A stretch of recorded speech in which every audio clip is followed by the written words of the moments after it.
గడిపేలాగా ఇడిసలేదు. కార్య ಮಾಡಲು అది కార్యం చేస్తుంది. ಅದು ಕಾರ್ಯ ಮಾಡಲು ಕಲಿಯುತ್ತದೆ. అది కార్యం చేసేదానికి కూస్తుంది.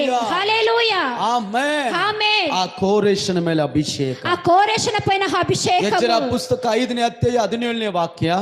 ఎజ్రా పుస్తకము 5ನೇ ಅಧ್ಯಾಯ 17ನೇ ವಾಕ್ಯ. 5ನೇ అధ్యాయము 17ನೇ వచనము. 7ನೇ ಅಧ್ಯಾಯ 15ರಿಂದ 18ನೇ ವಾಕ್ಯ. 7ನೇ అధ్యాయము 15 ఇంకా 11ನೇ వచనము. ಎಜ್ರನ ಮೂಲಕವಾಗಿ ದೇವರು ತನ್ನ ಚಿತ್ತವನ್ನ, ತನ್ನ ಆಲಯಗಳನ್ನ, ತನ್ನ ಕಾರ್ಯಗಳನ್ನ, ತನ್ನ ವಾಕ್ಯಗಳನ್ನ ತನಗೆ ಜನರಿಗೆ ಹೇಳಿಕೊಡುವಂತೆ ಅವರನ್ನ ದೇವರು ಆರಿಸಿಕೊಂಡನು. ఎజ్రాను మూలకంగా తన చిత్తాన్ని నెరవేర్చడానికి అతనిని ఎంచుకొండారు. ಈ ಎಜ್ರನು ಬೈಬಲ್ ವಾಕ್ಯತೆ 7ನೇ ಅಧ್ಯಾಯ 10ನೇ ವಾಕ್ಯದಲ್ಲಿ ನಾನು ಯೆಹೋವನ ಧರ್ಮಶಾಸ್ತ್ರವನ್ನು ಅಭ್ಯಾಸಿಸಲು, ಅನುಸರಿಸಲು, ಇತರಿಗೆ ಕಲಿಸಲು ನನಗೆ ಧೈರ್ಯ ಉಂಟಾಯಿತು. దేవుని ధర్మశాస్త్రాన్ని అభ్యసించడానికి, అనుసరించడానికి నాకు ధైర్యం వచ్చింది. What is God will?